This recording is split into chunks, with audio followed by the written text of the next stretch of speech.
Hello students, हम लोग cell structure में द एंडोमेम्ब्रेन सिस्टम में चल रहे थे। एंडोप्लाज्मिक रेटिकुलम हो गया था। आज हम लोग चलते हैं गोल्गी एपरेटस में। Golgi apparatus, Golgi complex, Golgi body. ये फिगर आपके सामने है और थोड़ा सा फर्स्ट ऑफ ऑल डिस्कवरी ये कैमिलो गोल्गी नामक साइंटिस्ट ने 1898 में गोल्गी एपरेटस को डिस्कवर किया था। ये कैमिलो गोल्गी ने 1898 में गोल्गी एपरेटस की डिस्कवरी की थी। अब इसके बाद ये फिगर है हमारे सामने। फिगर में चलते हैं हम लोग। ये गोल्गी एपरेटस पहले मैं लिख दे रही ऊपर में।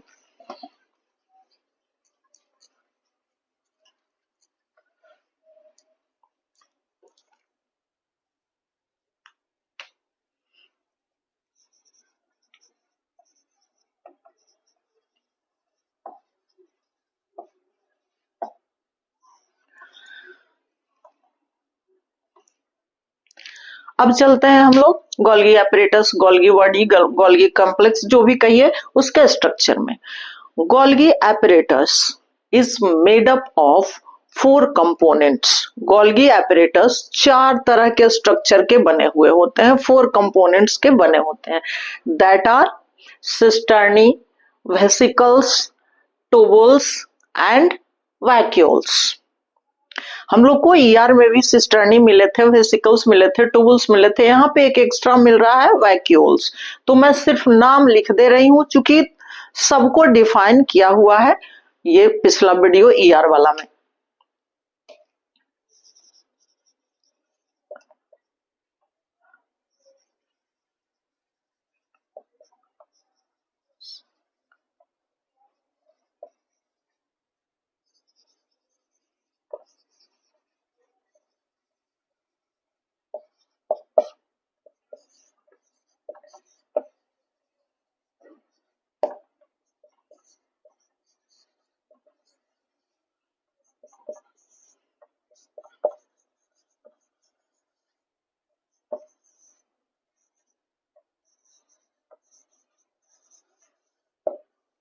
ये 4 कंपोनेंट्स हैं आपके। ये चारों कंपोनेंट्स हैं सिस्टर्नी, वेसिकल्स, टूबल्स एंड वैक्यूल्स। ये ईआर वाला वीडियो देखिएगा आप लोग, बट मैं यहाँ फिर से एक बार बोल दे रही हूँ। सिस्टर्नी क्या है? That is long flattened sacs like structure. लंबा चपटा सैक्स लाइक स्ट्रक्चर, और सैक्स लाइक स्ट्रक्चर है तो मेम्ब्रेन बाउंड ही होगा, जैसे ये देख लीजिए। और ये सब एक दूसरे के ऊपर ढेर के रूप में अरेंज होते हैं, पैरेलल, एक दूसरे के ऊपर पैरेलल अरेंज होते हैं। तो ये है आपका सिस्टर्नी। अब सेकंड में चलते हैं वेसिकल्स में। ये वेसिकल्स क्या है? वेसिकल्स भी राउंड और ओवल सैक लाइक स्ट्रक्चर्स। ये तो फ्लैटेंड, थोड़ा लॉन्ग है, चपटा है, बट वेसिकल्स हैं राउंड या ओवल सैक्स लाइक स्ट्रक्चर्स। ये वेसिकल्स हैं। अब आ जाइए टूबल्स में। तो tubules long cylindrical tubular structure that connect ये सिस्टर्नी या दैट इंटरकनेक्ट सिस्टर्नी, सिस्टर्नी को जोड़ने का काम करता है। और वैक्यूल्स, लास्ट में वैक्यूल्स का फॉर्मेशन होता है गोल्गी बॉडी से। कैसे? अभी हम लोग इसको देख लेंगे। तो ये वैक्यूल्स लास्ट में फॉर्मेशन होता है इसके एंड पार्ट से, और लाइसोसोम का फॉर्मेशन वही करता है, वैक्यूल्स ही। क्योंकि हम लोग को पता है एंडोमेम्ब्रेन सिस्टम है, इसमें इंक्लूड है लाइसोसोम भी। तो ये सेकेंड स्ट्रक्चर है उसका, गोल्गी एपरेटस का। तो ये हो गया आपका गोल्गी एपरेटस का स्ट्रक्चर। अब मैं इसको थोड़ा सा लेवल कर दे रही हूँ, इसका नाम लिख दे रही हूँ।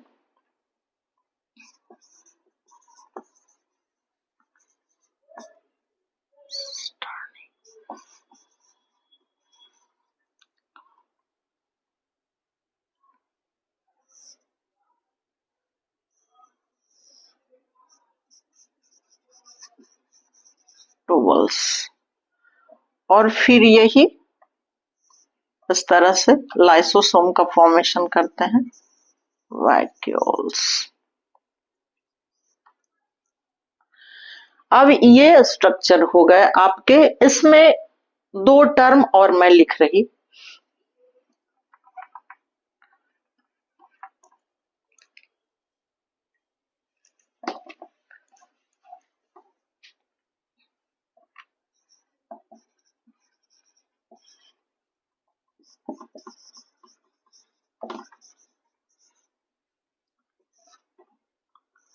सिस फेस और ट्रांसफेस।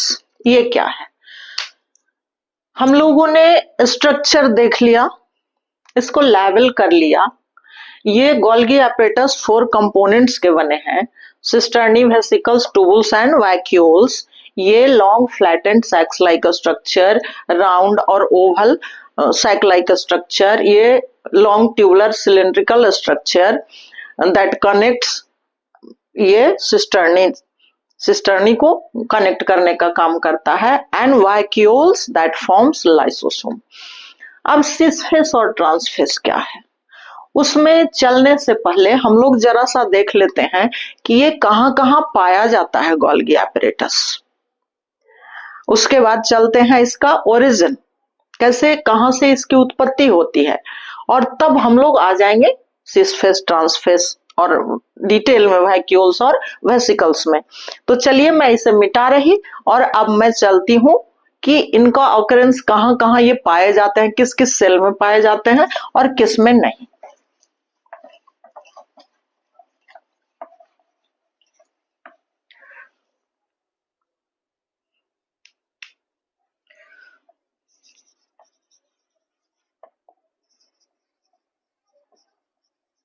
Apparatus found in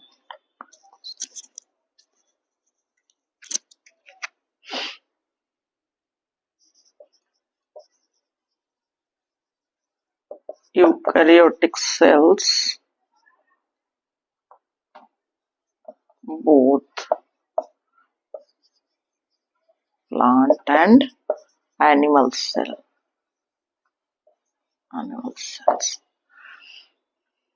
ये है इसका ऑकरेंस, कहां पाया जाता है, यूकैरियोटिक सेल्स में। और यूकैरियोटिक सेल्स में प्लांट्स एंड एनिमल्स दोनों में, प्लांट सेल में भी और एनिमल सेल में भी, दोनों में गोल्गी एपरेटस प्रेजेंट होते हैं। अब ये एब्सेंट कहां होते हैं फिर,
sieve tube in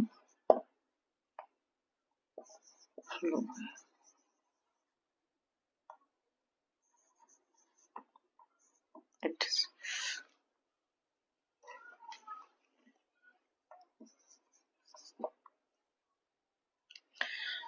ये देखिए एब्सेंट कहां कहां है, आरबीसी तो कॉमन है, हर जगह आपको आरबीसी मिल ही जाएगा, लेकिन Golgi complex absent in complex apparatus word, ये गोल्गी बॉडी कोई फर्क नहीं पड़ता। एब्सेंट इन प्रोकैरियोटिक सेल्स में भी लाइक बैक्टीरिया, ब्लू ग्रीन अलगी या और भी, यानी प्रोकैरियोटिक सेल में एब्सेंट होते हैं। आरबीसी इन मैमल्स के आरबीसी में तो एब्सेंट होते ही हैं, वेल नोन है। Mature sperm and egg in mammals के मैच्योर स्पर्म और एग में भी एब्सेंट होते हैं। और सीव ट्यूब इन फ्लोएम, प्लांट्स का पार्ट है सीव ट्यूब, ये याद कीजिएगा आप, याद होना चाहिए। टिश्यू हम लोग पढ़े थे, उसमें जाइलम और फ्लोएम हम लोग को मिला था कॉम्प्लेक्स टिश्यू में। ये कंडक्टिंग टिश्यू है और फ्लोएम का पार्ट है सीव ट्यूब, यहाँ भी गोल्गी एपरेटस एब्सेंट होते हैं। तो ये इतने सारे पार्ट्स या इसके अलावा एक्सेट्रा और भी हैं, जैसे स्पर्म वगैरह भी प्लांट का होता है। कुछ प्लांट्स ऐसे भी हैं ब्रायोफाइट्स वगैरह, टेरिडोफाइट्स, जिनमें कि स्पर्म होते हैं। स्पर्म यानी उनका नाम मेल गैमेट को कहा जाता है, तो उसमें भी एब्सेंट होते हैं। तो कॉमनली इतना याद रखिएगा। और ऐसे यूकैरियोटिक सेल्स में ये प्रेजेंट होते हैं, आइदर प्लांट सेल और एनिमल सेल दोनों में, बट इन सब में एब्सेंट होते हैं। इसमें कुछ एनिमल सेल भी हैं, कुछ प्लांट सेल भी हैं, तो इनमें ये एब्सेंट होते हैं। ये हो गया इनका प्रेजेंस और एब्सेंट। अब इसके बाद हम लोग चलते हैं इसका ओरिजिन। ये ओरिजिनेट कहां से होता है, बनता कहां से है गोल्गी एपरेटस। तो ये मैं इसको मिटा रही या 1 मिनट छोड़ देती हूँ। गोल्गी एपरेटस का फॉर्मेशन या ओरिजिन कहां से होता है, एंडोप्लाज्मिक रेटिकुलम से। चूंकि सारे एक दूसरे से कनेक्टेड ही हैं, सारे एंडोमेम्ब्रेन सिस्टम में ही आते हैं, तो इसका ओरिजिन है एंडोप्लाज्मिक रेटिकुलम। एंडोप्लाज्मिक रेटिकुलम में कहां से इसका ओरिजिन होता है, तो ये देखिए सिस फेस और ट्रांस फेस, इसलिए कि गोल्गी एपरेटस का एक फेस है जहां से बनना शुरू होता है और दूसरा फेस है जहां की इसका फॉर्मेशन स्टॉप हो जाता है और यहां से वेसिकल्स गायब होने लगते हैं। तो ये सिस फेस और ट्रांस फेस इसीलिए कहा जाता है। सिस फेस देखिए कॉन्वेक्स टाइप का है, थोड़ा उभरा हुआ टाइप का इस तरह से, और ये ट्रांस फेस जो होता है थोड़ा कॉन्केव टाइप का होता है, थोड़ा सा, बहुत ज्यादा नहीं, बट हाँ ये कॉन्वेक्स होता है और ये कॉन्केव टाइप का स्ट्रक्चर में दिखता है ऐसा। अब इसका ओरिजिन है एंडोप्लाज्मिक रेटिकुलम से। एंडोप्लाज्मिक रेटिकुलम में सिस्टर्नी जो है मैच्योर जब हो जाता है तो उससे बड ऑफ होता है, यानी बड लाइक स्ट्रक्चर्स का फॉर्मेशन करता है सिस्टर्नी के टिप पे, और वो वर्ड ऑफ हो जाते हैं, मतलब उससे टूट करके अलग हो जाते हैं, और इस तरह से बहुत सारे वेसिकल्स का फॉर्मेशन करता है, और वो सारे वेसिकल्स वहां से हट करके और अलग फिर से मेम्ब्रेन बाउंड स्ट्रक्चर का फॉर्मेशन करते हैं, and that is cisternae of Golgi body. इस तरह से फॉर्मेशन होता है गोल्गी बॉडी का। मैं इसको थोड़ा सा अब मिटा रही।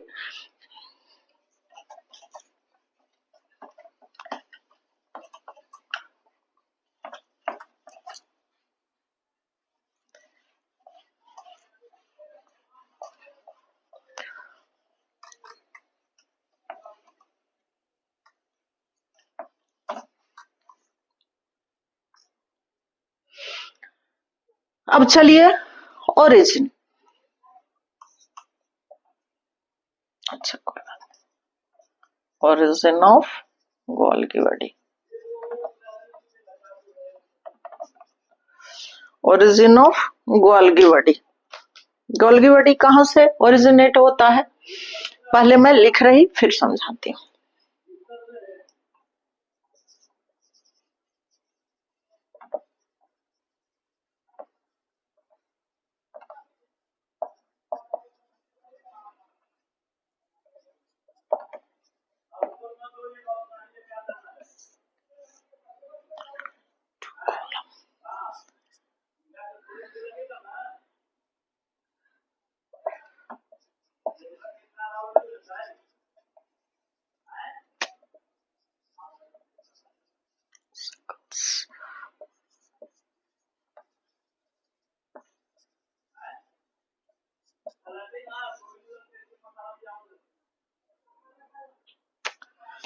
A number of vesicles bud off from endoplasmic reticulum and form Golgi apparatus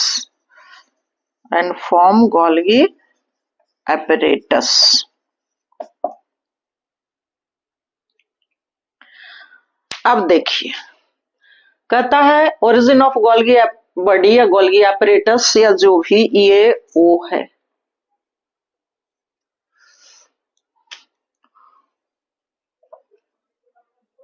ORI, origin of Golgi body या Golgi apparatus.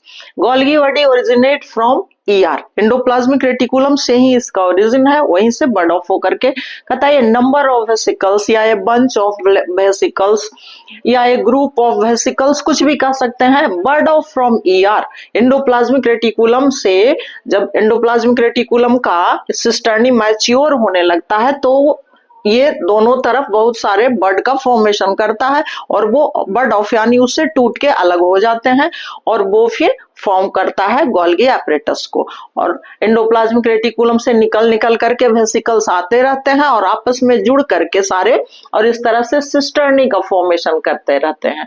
This is vesicles जो कि एंडोप्लाज्मिक रेटिकुलम से आया है, टूट करके आ रहा है और यहाँ आपस में जुड़ करके ये सिस्टर्नी का फॉर्मेशन कर रहे हैं.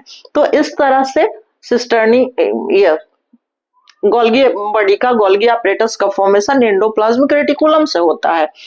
एंडोप्लाज्मिक रेटिकुलम का कौन सा भाग? सिस्टर्नी ये टिप पोर्शन पर इस तरह से बर्ड निकालता है और वो उससे टूट करके अलग होकर के बहुत सारे वेसिकल्स एक साथ आते रहते हैं और जुड़ करके आपस में सिस्टर्नी का फॉर्मेशन करते रहते हैं. अब है कि चलिए कहता है ER, एंडोप्लाज्मिक रेटिकुलम से गोल्गी बॉडी का फॉर्मेशन होता है, लेकिन endoplasmic reticulum is of two types, rough endoplasmic reticulum and smooth endoplasmic reticulum. अब इसको किससे, तो इसको याद रखिएगा कि ये ओरिजिनेट होता है रफ एंडोप्लाज्मिक रेटिकुलम के सिस्टर्नी से. वेसिकल्स का ओरिजिन है एंडोप्लाज्मिक रेटिकुलम में, रफ एंडोप्लाज्मिक रेटिकुलम का सिस्टर्नी, लेकिन वहां से बर्ड ऑफ होते होते उनका राइबोसोम डिसअपियर हो जाता है. यानी रफ एंडोप्लाज्मिक रेटिकुलम के ऊपर सिस्टर्नी के ऊपर जो राइबोसोम प्रेजेंट होते हैं वो जब बर्ड फॉर्मेशन करता है, वेसिकल्स फॉर्मेशन करता है और उससे टूट के अलग होते हैं, तो वेसिकल्स फॉर्मेशन करने के टाइम राइबोसोम उससे डिसअपियर हो जाते हैं और वो स्मूथ हो जाता है. इसलिए गोल्गी बॉडी के ऊपर राइबोसोम एब्सेंट है, क्योंकि यहां तक राइबोसोम आता ही नहीं. तो ये वेसिकल्स देखिए बिल्कुल चिकने चिकने स्मूथ वेसिकल्स हैं और ये सिस्टर्नी का फॉर्मेशन गोल्गी बॉडी का कर रहा है, लेकिन यहाँ पे राइबोसोम एब्सेंट है. लेकिन इनका origin RER, rough endoplasmic reticulum के सिस्टर्नी से ही होता है. अब यहाँ पे ओरिजिन हो रहा है गोल्गी बॉडी का, वेसिकल्स के द्वारा बन रहा है ये सारे वेसिकल्स जो ER से आ रहे हैं, इसलिए इसको सिस फेस कहा जाता है या इसको फॉर्मिंग फेस भी कहा जाता है, यानी गोल्गी बॉडी का फॉर्मेशन करने वाला फेस, या इनपुट फेस भी कहा जाता है, यानी वेसिकल्स यहाँ पे आकर के अंदर मिल जा रहे हैं, इसलिए इसको फॉर्मिंग फेस, इनपुट फेस या सिस फेस के नाम से जाना जाता है. इसको भी दिमाग में रखिएगा, सिस फेस को ही फॉर्मिंग फेस, ये इनपुट फेस या वेसिकल्स इनकमिंग फेस किसी भी नाम से जाना जाता है, चूंकि यहां से स्टार्ट हो रहा है गोल्गी बॉडी का फॉर्मेशन और ये एंडोप्लाज्मिक रेटिकुलम से ही इसका ओरिजिन होता है. उसी से वेसिकल्स, रफ एंडोप्लाज्मिक रेटिकुलम से वेसिकल्स आते हैं और यहाँ जुड़ करके सिस्टर्नी का फॉर्मेशन करते हैं and that face is called cis face. यानी समझिए कि यहाँ से बन रहा है और यहाँ तक खत्म हो जा रहा है, यहाँ से डिसअपियर होते चला जा रहा है वेसिकल्स. तो ये हो गया आपका सिस फेस, ओरिजिन के साथ साथ ही सिस फेस, फॉर्मिंग फेस या ये इनपुट फेस या सिस फेस, कुछ भी कह सकते हैं हम लोग. अब चलिए इसको हटा दे रहे हैं, ये इसका ओरिजिन हो गया. बट थोड़ा सा इसमें एक दो पॉइंट्स और हम लोग देख लेते हैं.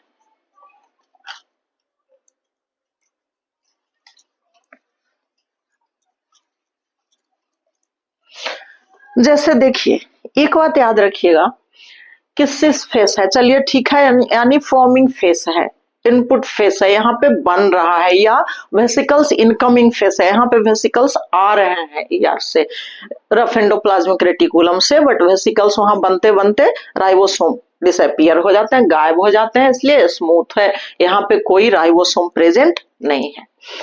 और दो तीन बातें, वो क्या कि ये गोल्गी एपरेटस जो है, ये और एंडोप्लाज्मिक रेटिकुलम दोनों द एंडोमेम्ब्रेन सिस्टम के पार्ट हैं, लेकिन एंडोप्लाज्मिक रेटिकुलम जो है उससे ये डिफर करता है बहुत मामले में। वो क्या क्या, एक दो पॉइंट उसको भी जरा हम लोग दिमाग में रख लें। सबसे पहले तो कि एंडोप्लाज्मिक रेटिकुलम कनेक्टेड है न्यूक्लियर इन्वेलप से या न्यूक्लियर मेम्ब्रेन से, बट गोल्गी एपरेटस फ्री है न्यूक्लियर मेम्ब्रेन से या न्यूक्लियर इन्वेलप से या न्यूक्लियस से। इसका कनेक्शन डायरेक्ट कोई न्यूक्लियस से नहीं है, इनडायरेक्ट है बट डायरेक्ट कनेक्शन नहीं है, लेकिन एंडोप्लाज्मिक रेटिकुलम कनेक्ट है। First difference endoplasmic reticulum and Golgi apparatus. Second difference मैं बोल रही हूं, आपको लिखना हो आप लिख सकते हैं, मैं लिख नहीं रही। Second, endoplasmic reticulum is of two types, rough endoplasmic reticulum and smooth endoplasmic reticulum, but Golgi apparatus is of only one type. Golgi apparatus एक ही तरह का है, ना ही इसमें ये रफ है और ना स्मूथ है, बस स्मूथ ही है, एक ही तरह का है। तो दो डिफरेंस हो गया आपका एंडोप्लाज्मिक रेटिकुलम और गोल्गी एपरेटस में। अब इसके बाद हम लोग चलते हैं थोड़ा सा आगे। अब आगे क्या चलना है कि चलिए वेसिकल्स के पास से सिस फेस का फॉर्मेशन तो स्टार्ट हो गया, सिस्टर्नी का भी फॉर्मेशन हो गया। अब इसके बाद ये वेसिकल्स ही बीच बीच में ट्यूबुलर स्ट्रक्चर का फॉर्मेशन करते हैं, जो कि सिस्टर्नी को एक दूसरे से इंटरकनेक्ट करने का काम करता है, और इसलिए ये स्ट्रक्चर जो है वो एक दूसरे से आपस में ये चारों कंपोनेंट्स कनेक्टेड होते हैं, और ट्यूबल्स के टिप पे ही वेसिकल्स या वैक्यूल्स का फॉर्मेशन होता है। ट्यूबल्स के टिप पे, ऐसे तो यहाँ टिप पे वेसिकल्स जुड़े हुए हैं, इससे दूर हटने पे वेसिकल्स का फॉर्मेशन होता है। अब यहाँ पे ये भी देखना है हम लोग को कि वेसिकल्स यहाँ पे फॉर्मेशन हो रहा है, ये एंड पॉइंट है। अब एंड पॉइंट पे यही वेसिकल्स यहाँ लास्ट तक के पहुंच करके, और ये क्या करता है, सिस्टर्नी का फॉर्मेशन तो कर ही रहा है, बट इसके साथ साथ ट्रांसपोर्टेशन भी करता है। वेसिकल्स ही, सिस्टर्नी नहीं जाते कहीं, वेसिकल्स ही ट्रांसपोर्टेशन भी करता है। चूंकि याद कीजिए हम लोग एंडोप्लाज्मिक रेटिकुलम के फंक्शन में पढ़े थे कि ट्रांसपोर्टेशन, तो ट्रांसपोर्ट किसको करता है एंडोप्लाज्मिक रेटिकुलम, वो ट्रांसपोर्ट करता है गोल्गी एपरेटस को, और गोल्गी एपरेटस यहाँ से डिफरेंट डेस्टिनेशंस तक पहुंचाता है, जहां भी पहुंचाना हो, तो ये हम लोग फंक्शन में पढ़ेंगे। ट्यूबल्स इंटरकनेक्ट करता है। अब वैक्यूल्स क्या है, वैक्यूल्स यहाँ पे भी इसका सिस्टर्नी भी थोड़ा बर्ड ऑफ होता है, बर्ड फॉर्मेशन करता है, और बर्ड फॉर्मेशन करके फिर वो अलग अलग हो जाते हैं, पिंच ऑफ हो जाते हैं, और वो क्या करते हैं वैक्यूल्स की लाइसोसोम का फॉर्मेशन कर देते हैं। यानी वैक्यूल्स क्या हो गए, जो इससे एक्स्ट्रा पुराना जब सिस्टर्नी होने लगता है तो वैक्यूल्स का फॉर्मेशन ये भी करता है यहाँ पे इस तरह से, और फिर ये टूट टूट कर अलग हो जाते हैं और ये लाइसोसोम का फॉर्मेशन कर लेते हैं। कुछ डिसअपियर भी हो जाते हैं।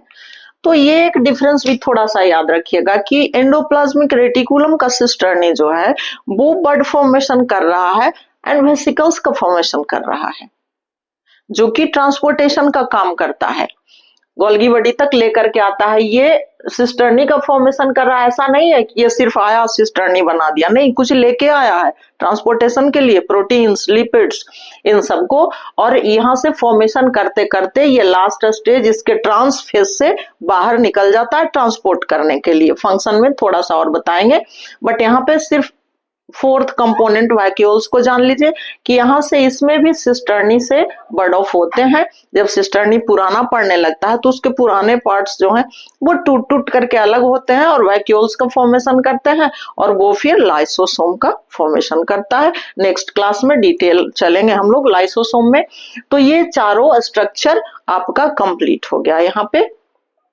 वेसिकल्स, सिस्टर्नी, टूबुल्स, वैक्यूल्स, इसका ऑकरेंस कंप्लीट हो गया, कहाँ पाया जाता है कहाँ नहीं पाया जाता है। अब थोड़ा सा हम लोग देख लें कि ठीक है ये गोल्गी apparatus हम लोगों ने देखा कि यूकैरियोटिक सेल में प्लांट्स एंड एनिमल सेल दोनों में पाए जाते हैं। हाँ पाए जाते हैं दोनों में, लेकिन प्लांट सेल और एनिमल सेल के गोल्गी apparatus के स्ट्रक्चर में बहुत अंतर होता है। दोनों डिफरेंट टाइप के स्ट्रक्चर्स होते हैं। थोड़ा सा मैं उसमें लिख दूं।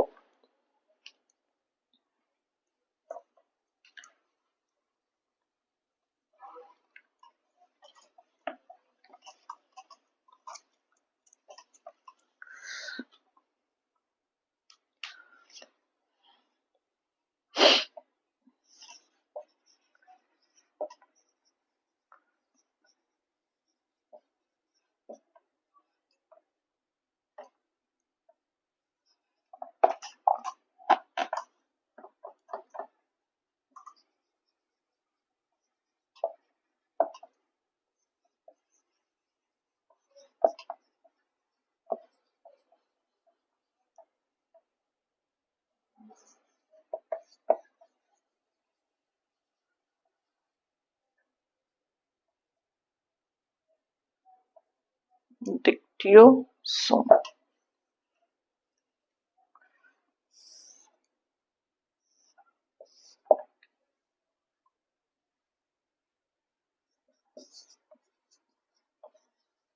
in plant cell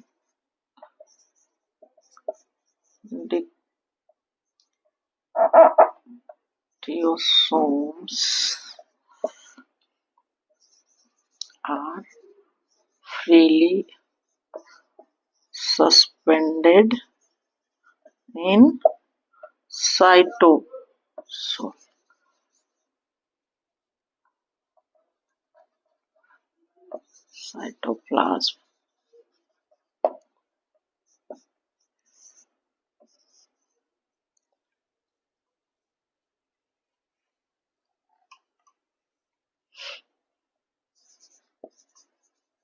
Golgi apparatus in animal cells are more compact than plants. Then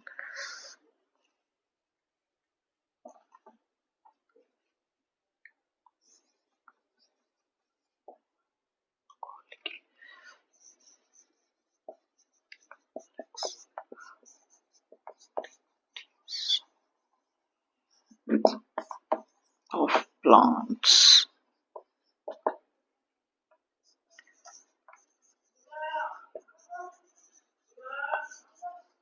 Animal cells have one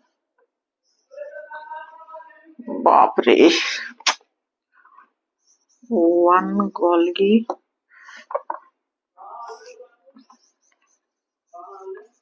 apparatus, but in plant cell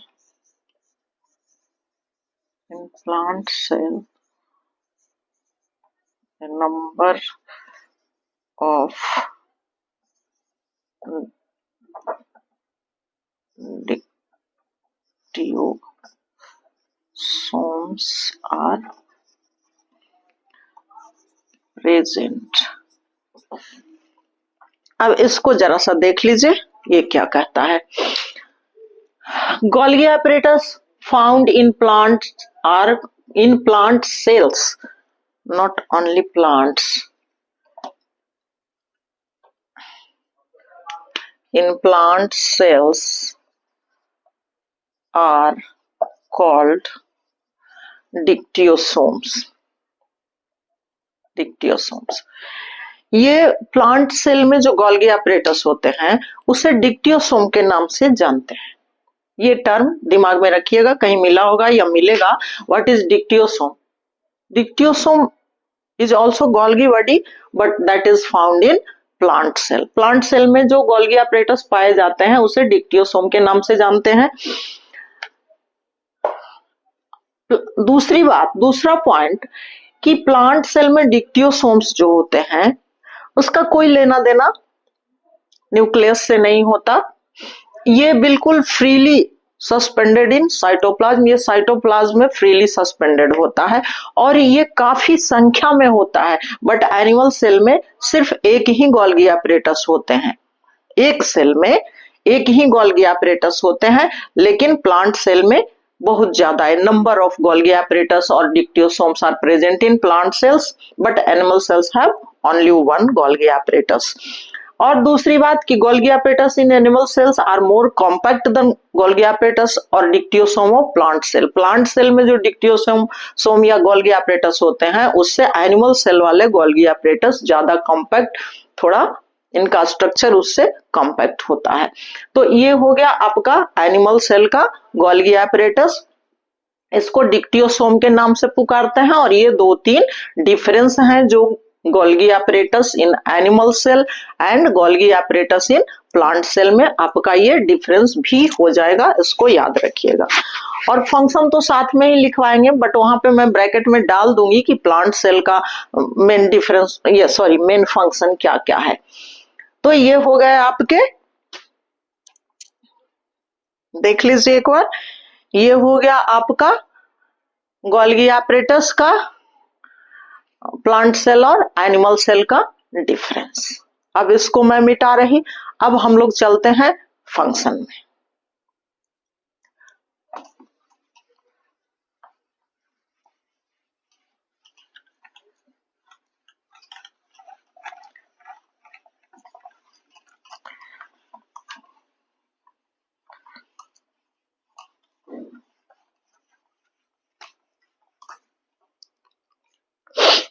मैं थोड़ा सा फिगर भी मिटा रही हूं।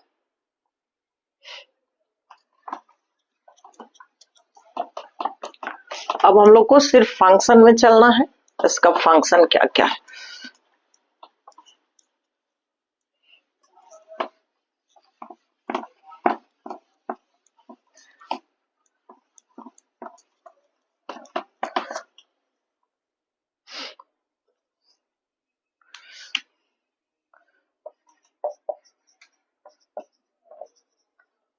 Functions of Golgi apparatus, apparatus और गोल्गी कॉम्प्लेक्स और Golgi body. ये गोल्गी नेम जो है आपको समझ में आ रहा होगा, ये साइंटिस्ट का ही नाम है जिनके नाम पर Golgi apparatus, Golgi body, Golgi complex, इस तरह से ये सारा नाम पड़ गया है।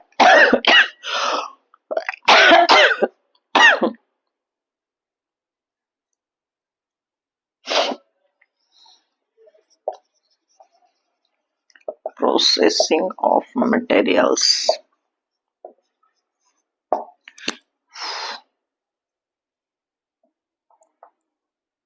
materials to be replaced from the cell,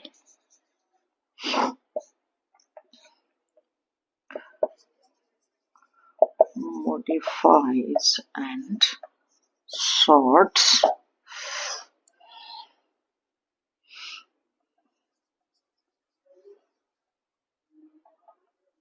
proteins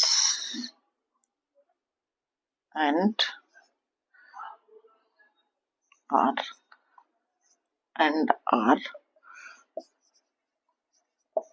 transported to their destination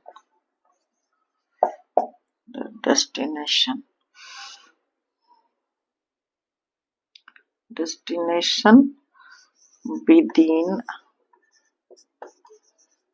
the cell or outside the cell.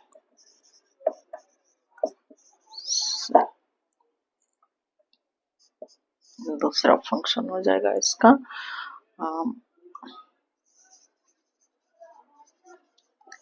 Carbohydrate and lipid synthesis.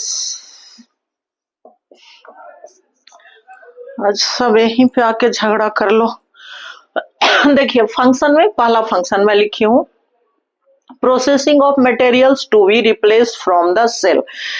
Materials का प्रोसेसिंग करता है। फॉर्मेशन तो याद कीजिएगा कि इसका फॉर्मेशन कहाँ होता है, ईआर में, लिपिड और प्रोटीन्स का या अदर सब्सटेंसेस का। अब यहाँ पे वो भेज दिया वेसिकल्स के द्वारा। देखिए आप सिस फेस पे कहाँ वेसिकल्स आ रहे हैं, फॉर्मेशन कर रहे हैं गोल्गी बॉडी, इसलिए कि वहां से प्रोटीन लिपिड सारे मटेरियल्स इसको भेज दिया। भाई जहां भेजना है अब आगे तुम जानो। हम वो पैकेजिंग करके, छटनी करके, फोल्ड करके भेज दिया गोल्गी apparatus को वेसिकल्स के द्वारा। अब ये क्या करता है, उसका प्रोसेसिंग करता है मटेरियल्स का। चूंकि अब सेल से उसको धीरे धीरे रिप्लेस करना है। रिप्लेस क्यों करना है, इसलिए कि जहां जहां जिस उसकी जरूरत है प्रोटीन्स का, लिपिड्स का, ग्लाइकोप्रोटीन्स का, तो इन सबको सेल से बाहर या अंदर, है ना, मॉडिफाइड शॉर्ट्स प्रोटीन्स, मॉडिफाइड यानी उसको चेंज, जैसे ग्लाइकोप्रोटीन में चेंज हुआ, ग्लाइकोलिपिड में चेंज हुआ।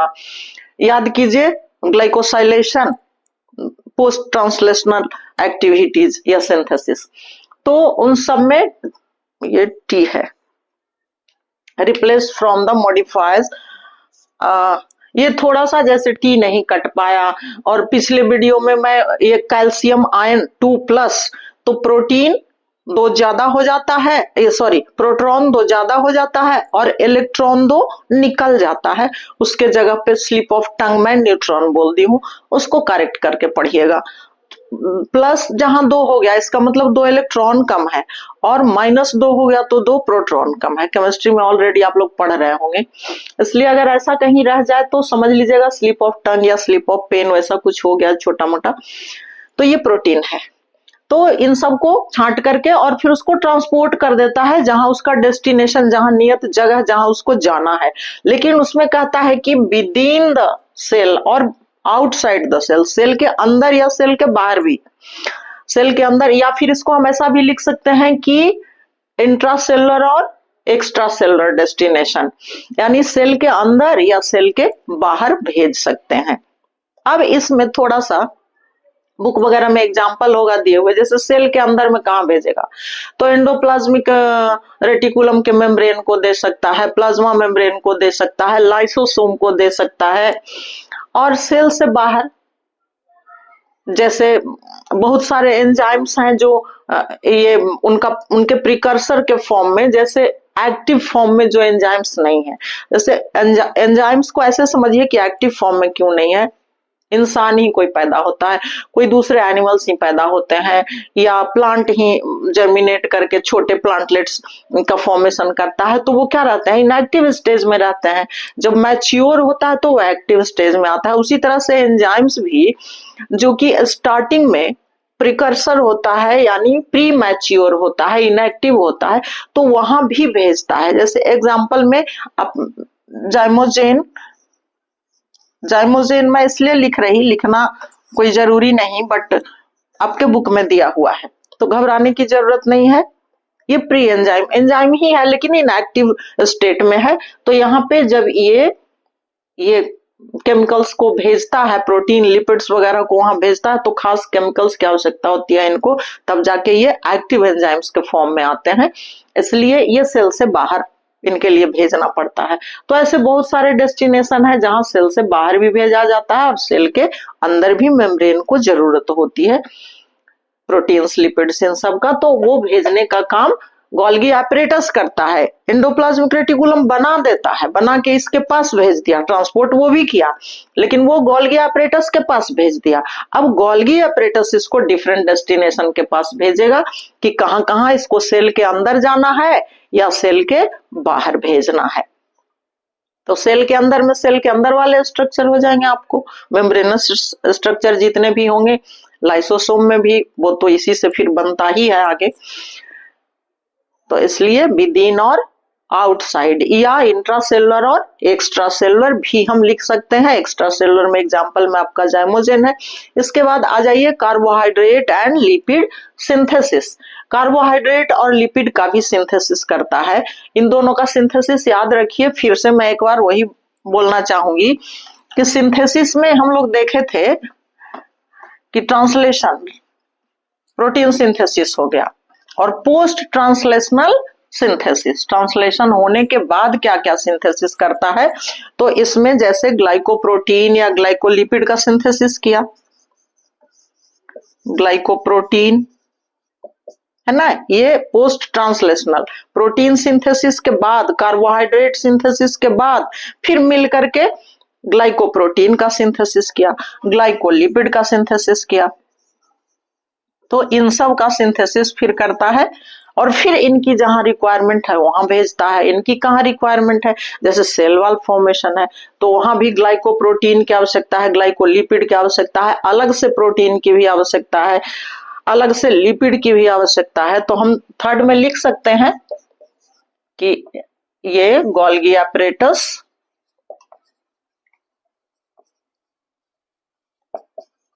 हेल्प इन सेल वॉल और सेल मेम्ब्रेन फॉर्मेशन।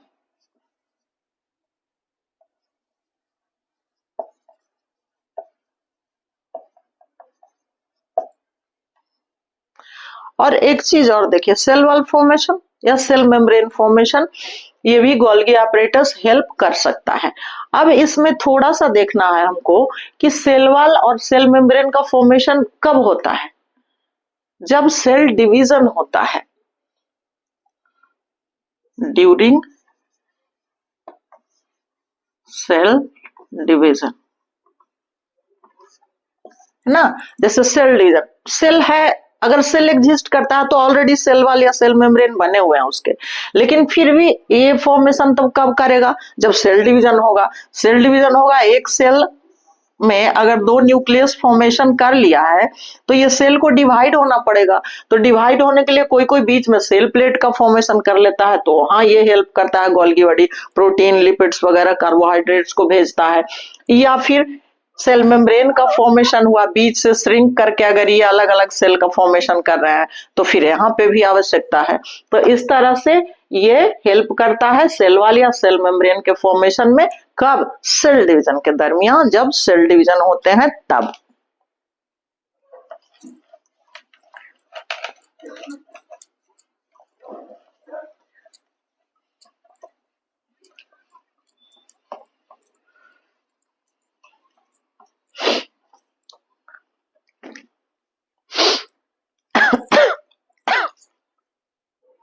चलिए 3 हो गया ना, चौथा में चलते हैं हम लोग, fourth.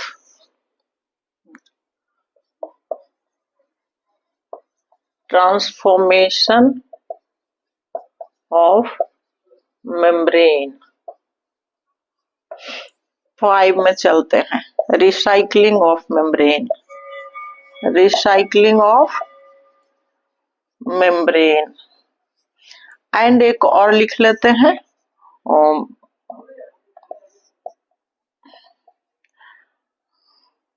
Formation of lysosome, formation of lysosome. इसको भी समझ लीजिए थोड़ा सा। ट्रांसफॉर्मेशन ऑफ मेम्ब्रेन, जैसे मेम्ब्रेन फॉर्मेशन, ट्रांसफॉर्मेशन कहाँ करता है, यानी चेंज करने की आवश्यकता पड़ती है। तो ईआर से, जैसे गोल्गी एपरेटस में हुआ, या फिर लाइसोसोम में हुआ, या फिर प्लाज्मा लेमा या प्लाज्मा मेम्ब्रेन जैसे सेल डिवीजन में, तो ये ट्रांसफॉर्मेशन, तो वहां पे एंडोप्लाज्मिक रेटिकुलम जो है वो भी सेल के ट्रांसफॉर्मेशन में पार्टिसिपेंट होता है, सेल को ट्रांसफॉर्म करता है, लेकिन वो डायरेक्ट खुद से ट्रांसफॉर्म नहीं हो जाता, वहां पे सिंथेसिस गोल्गी बॉडी ही करते हैं। इसलिए transformation of membrane, recycling of membrane, ये क्या है? रिसाइकलिंग मेम्ब्रेन का, फिर से मेम्ब्रेन का फॉर्मेशन करना। तो ये रिसाइकलिंग में क्या होता है कि गोल्गी एपरेटस के वेसिकल्स जो हैं, जैसे मैं नीचे लिख दी हूं इसीलिए, लाइसोसोम का फॉर्मेशन करते हैं, ये वेसिकल्स का भी फॉर्मेशन करते हैं। आपने देखा कि ये वेसिकल्स का फॉर्मेशन करते हैं, सेक्रेटरी वेसिकल्स का फॉर्मेशन करते हैं। तो इस तरह से गोल्गी बॉडी डिफरेंट वेसिकल्स का फॉर्मेशन करता है। यहाँ पे थोड़ा सा मैं बता दूं कि सिस फेस पे तो आया एंडोप्लाज्मिक रेटिकुलम से वेसिकल्स, और वो सारा प्रोटीन लिपिड्स वगैरह ले करके आया, जो ईआर उसको फोल्ड करके पैकेज करके दिया, और वो यहाँ एंडोप्लाज्मिक रेटिकुलम बनाया, और उसके बाद सिस फेस हो गया, और फिर धीरे धीरे नीचे की ओर वैसे ही बनाते चला गया, ऊपर नए नए वेसिकल्स आते गए, और नीचे से वो वेसिकल्स पुराने जो होते गए, वो क्या करते हैं कि वो उसको मॉडिफाई करके, जो फर्स्ट प्रोसेसिंग हमने लिखा उसमें मॉडिफाइज एंड सॉर्टिंग, वो काम वेसिकल्स ही करते हैं, जो सिस फेस पे आकर के सिस्टर्नी फॉर्मेशन करते हैं, और फिर कुछ जो बचे हुए रहते हैं वो सिंथेसाइज, मॉडिफाई और छटनी उसका कर देते हैं कि कौन कहाँ जाएगा, और उसके अनुसार फिर वही वेसिकल्स ट्रांसफेस पर से लेकर के, यानी वो लास्ट हो गया ट्रांसफेस, सिस फेस में फॉर्मेशन हुआ, ट्रांसफेस में वो लास्ट हो गया वेसिकल्स का, और वहां पे वो सॉर्टिंग कर लेते हैं, छटनी कि किसको कहाँ भेजना है, सेल से बाहर या सेल के अंदर, और वो सारे वेसिकल्स लेकर के सब जगह चले जाते हैं, प्रोटीन्स, कार्बोहाइड्रेट्स, लिपिड, ग्लाइकोलिपिड, सबको लेकर के डिफरेंट जगहों पे चले जाते हैं। और जाने के बाद क्या होता है कि ये इधर वैक्यूल्स फॉर्मेशन भी करता है सिस्टर्नी, तो वो वैक्यूल्स भी वहां से निकल करके बाहर की ओर या तो लाइसोसोम फॉर्मेशन किए, या वो भी सिर्फ डिसअपियर होते चले जाते हैं। तो इस तरह से ये रिसाइकलिंग ऑफ मेम्ब्रेन भी करता है, जैसे सेक्रेटरी वेसिकल्स या वेसिकल्स का फॉर्मेशन किया। फिर से आप एक बार इस बात को समझ लीजिए कि सिस फेस पे वेसिकल्स आए एंडोप्लाज्मिक रेटिकुलम से, रिसाइकलिंग ऑफ मेम्ब्रेन कैसे होता है? सिस फेस पे वेसिकल्स आया एंडोप्लाज्मिक रेटिकुलम से, है ना, यहाँ पे आया, सिस्टर्नी का फॉर्मेशन किया, लेकिन सारे वेसिकल सिस्टर्नी फॉर्मेशन ही नहीं करते हैं, कुछ ट्रांसपोर्टेशन के लिए भी तो आए हैं। तो वो धीरे धीरे वेसिकल्स फॉर्मेशन होते होते नीचे की ओर आते आते, और इसके बीच में इनका प्रोसेस होते रहता है, मॉडिफिकेशंस और सॉर्टिंग, कि किसको कहां पहुंचाना है। चलिए, वेसिकल्स सिस्टर्नी फॉर्मेशन भी कर रहा है, और कुछ वेसिकल्स अपना मॉडिफिकेशन भी कर रहा है, सॉर्टिंग भी कर रहा है कि अच्छा ये प्रोटीन्स कहां पहुंचाना है, ये मेम्ब्रेन को देना है, ये लाइसोसोम को देना है, ये जाइमोजेन को एक्टिव करने के लिए ले जाना है। तो वो सारे वेसिकल्स का फॉर्मेशन कौन करता है? गोल्गी एपरेटस ही करता है, दैट आर वेसिकल्स और सेक्रेटरी वेसिकल्स। तो ये हो गया रिसाइकलिंग ऑफ मेम्ब्रेन। और ये ट्रांसफेस जो है, इसको ट्रांसफॉर्मिंग फेस भी कहते हैं, ट्रांसपोर्टिंग फेस भी कहते हैं, क्योंकि यहां से ट्रांसपोर्टेशन हो जाता है, बाहर चले जाते हैं। यहां से आए, सिस्टर्नी बनाया, वेसिकल्स का फॉर्मेशन किया, रिसाइकलिंग ऑफ मेम्ब्रेन, मेम्ब्रेन से फिर दूसरे तरह के वेसिकल्स, सेक्रेटरी वेसिकल्स का फॉर्मेशन किया, सब में मॉडिफिकेशंस हुआ, प्रोटीन, ग्लाइकोप्रोटीन, ग्लाइकोलिपिड सबका, और उन सबको डेस्टिनेशन तक पहुंचाया, जिसको जहां जाना है, अंदर बाहर। और उसके साथ साथ ये सारे डिसअपियर भी होते चले जाते हैं, गायब भी होते चले जाते हैं। तो ये गायब होते जाते हैं, तो गोल्गी बॉडी को छोटा हो जाना चाहिए था, या धीरे धीरे डिसअपियर हो जाना चाहिए था, लेकिन ऐसा नहीं होता है।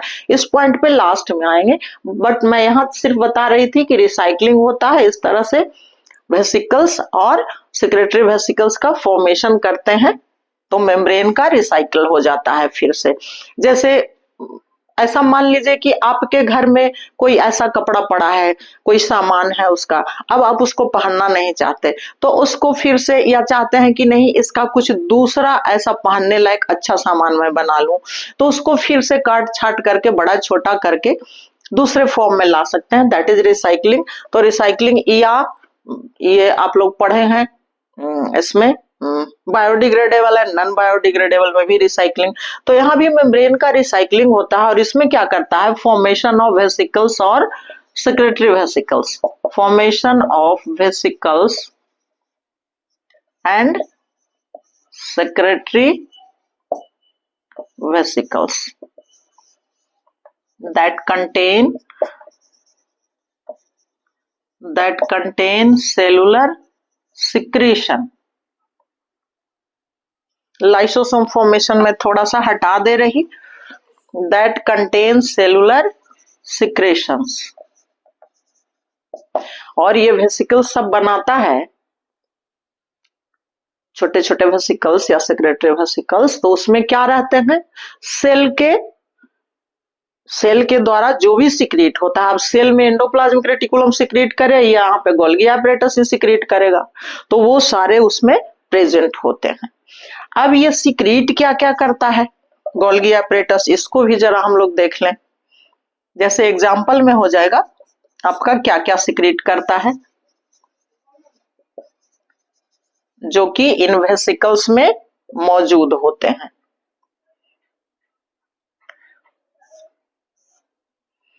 Golgi body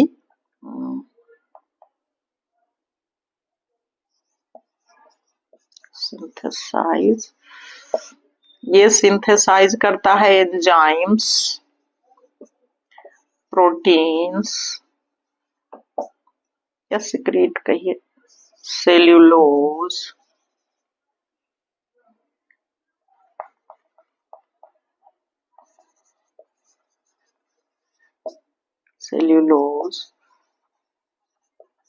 hemicellulose, enzymes, proteins, cellulose, hemicellulose, melanin pigment है ये, पिगमेंट, लैक्टोजेन etc। तो इन सब को याद रखिएगा। आपका ऑब्जेक्टिव हो सकता है कि किस किस चीज का सिक्रेशन या सिंथेसिस गोल्गी एपरेटस करता है। सेल्यूलोज का भी, हेमीसेल्यूलोज का भी, चूंकि सेल वॉल फॉर्मेशन में ये हेल्प करता है। एंजाइम्स का भी, प्रोटीन्स का भी, चूंकि प्रोटीन इसको एंडोप्लाज्मिक रेटिकुलम से आते रहता है, वहां से पैक होके इसके पास आ गया है कि भाई अपना भेजो या सिक्रीट करके भेजो या जैसे भी भेजो, वेसिकल्स के द्वारा भेजो। मेलानिन पिगमेंट का भी, पिगमेंट का भी फॉर्मेशन करता है। लैक्टोजेन तो आर्टिफिशियल दूध भी डब्बा वाला मिलता है, तो वो दूध का ही केमिकल्स है। तो इन सब का सिक्रेशन रिसाइकलिंग ऑफ मेम्ब्रेन में करता है, ये सिक्रीट करता है गोल्गी बॉडीज और रिसाइकलिंग करता है वेसिकल्स, सेक्रेटरी वेसिकल्स का फॉर्मेशन करके मेम्ब्रेन का को रिसाइकल करता है, और लाइसोसोम का फॉर्मेशन। इतने फंक्शन हो गए आपके गोल्गी एपरेटस के। अब एक बार इसको जरा सा समझ लीजिए, बस थोड़ा सा मैं समझा दे रही। ये ट्रांसफेस से ट्रांसपोर्टेशन होता है, सिस फेस में आया, सिस्टर्नी बनाया, और उसके बाद फिर धीरे धीरे कुछ वेसिकल्स मॉडिफाई करके, छटनी करके प्रोटीन, लिपिड सबको ट्रांसपोर्टेशन किए, तो वो ट्रांसपोर्टेशन ट्रांसफेस से होता है, इसको ट्रांसपोर्टिंग फेस भी कहते हैं। और यहाँ से जितने भी लाइसोसोम फॉर्मेशन हुए तो वो भी यहाँ से डिसअपियर हो गया, वैक्यूल्स, वेसिकल्स जितने डेस्टिनेशन पर लेकर के गए ट्रांसपोर्ट करने के लिए, वो सब उधर ही मरमुरा जाते हैं, यानी सारे डिसअपियर हो जाते हैं। इसलिए इसमें वेसिकल्स का रिन्यूअल कंटिन्यू और तेजी से होते रहता है। और गोल्गी एपरेटस जो है वो ऐसा नहीं होता कि पूरा गोल्गी एपरेटस डिसअपियर हो गया, इधर से वेसिकल्स डिसअपियर होते रहते हैं ट्रांसफेस से, जितने भी ट्रांसपोर्टेशन के लिए जाते हैं वापस नहीं आते हैं, लेकिन इधर से रिन्यू होते रहता है कंटिन्यू, और गोल्गी एपरेटस कांस्टेंट रहता है। अब ऐसा तो नहीं है कि नहीं सेल मरा तो गोल्गी एपरेटस भी मरेगा। तो ये हो गया आपका गोल्गी एपरेटस। इसके बाद नेक्स्ट क्लास में लाइसोसोम देखेंगे। आज के लिए इतना ही। Okay, thanks.